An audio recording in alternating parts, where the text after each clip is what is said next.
వైసీపీని సభ్య సమాజం అసహించుకుంటుందని కోవూరు ఎమ్మెల్యే వేమిరెడ్డి ప్రశాంతిరెడ్డి ఆరోపించారు.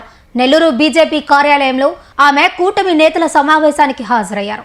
ఈ సందర్భంగా ఆమె మీడియాతో మాట్లాడుతూ దేవదేవుణ్ణి అప్రతిష్ట పాలు చేసే విధంగా వైసీపీ ఎమ్మెల్సీల తీరు ఉందని ఆమె ఆగ్రహం వ్యక్తం చేశారు. తిరుపతి లడ్డు వ్యవహారం సిట్టు వేశామని, ఆ విచారణ పూర్తి కాకముందే వైసీపీ నానా యాకరి చేస్తుందని ఆమె తెలిపారు. శాసన మండలిలో దేవదేవుణ్ణి తీసుకురావడం సబబు కాదన్నారు.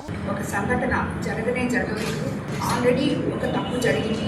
దానికి న్యాయస్థానానికి మనం అన్ని విధాలా వాళ్ళకి సిట్టు వేసుకున్నాం. అక్కడ ఏది న్యాయమో అది ఇంకా బయటికి రానే లేదు. అటువంటి టైంలో వేచి చూడాల్సింది.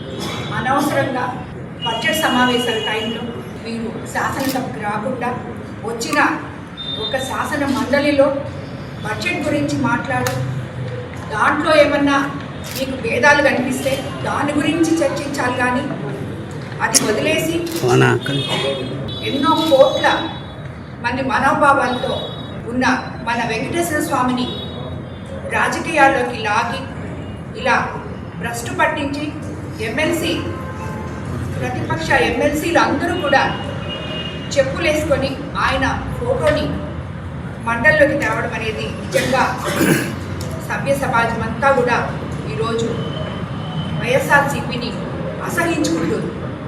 ఇలాంటి పనులా వీళ్ళు చేసేది. వాళ్ళకి దేవుడు అంటే భయం లేదు, గౌరవం లేదు, నమ్మకం లేదు, మహిళలంటే గౌరవం లేదు, అలాగే రాజకీయాలంటే గౌరవం లేదు.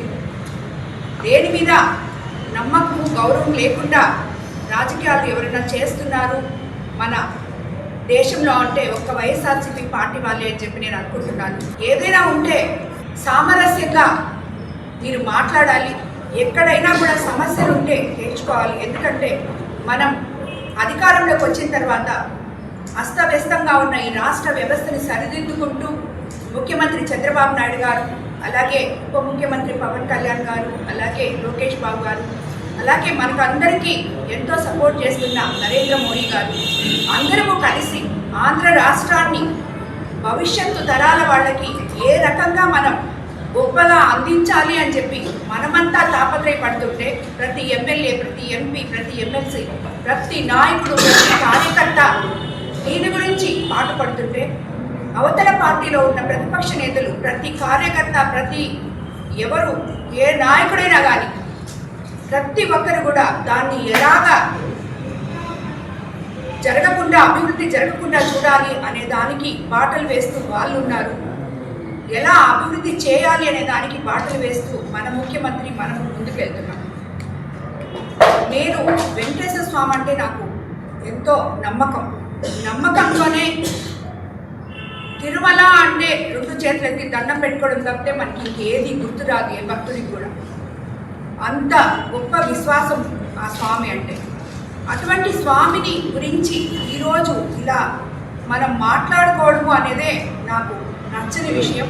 ఏదన్నా మనకి చేతనైతే ఆయన మనకిచ్చిన దాంట్లో 10 రూపాయలు ఆయన భక్తులకి కానీ ఆయన దగ్గర ఉన్న దానికి కానీ ఉపయోగపడేలాగా మనం సేవ చేసుకోవడానికి భగవంతుడి దగ్గర ఉన్నామే కానీ భగవంతునికే అతీతంగా పోయి ఆయన ప్లే కార్డులు తీసుకొని ఆయన్ని రాజకీయాల్లోకి లాగి రోడ్ల మీద, కౌన్సిల్లో ఎక్కడ పడితే అక్కడ ఆయన గురించి ఇలా మాట్లాడడం అనేది నిజంగా చాలా బాధాకరం. ఎప్పుడు కూడా హుందాతనమైన రాజకీయాలు వైఎస్ఆర్సీపీ పార్టీ వాళ్ళు చేయాలని చెప్పి దేవుణ్ణి ఇంతటితో వదిలేయాలని మీరందరూ కూడా భగవంతుని ఇంత దూరం మీ రాజకీయాల్లోకి తీసుకొచ్చినందుకు మీరు ఆయనకి క్షమాపణ చెప్పాలని, ఒకవేళ మీరు చెప్పకపోతే ఆయనే చెప్పించుకుంటాడని కూడా నేను మీకు అందరికీ ఈ విధంగా తెలియజేస్తున్నాను.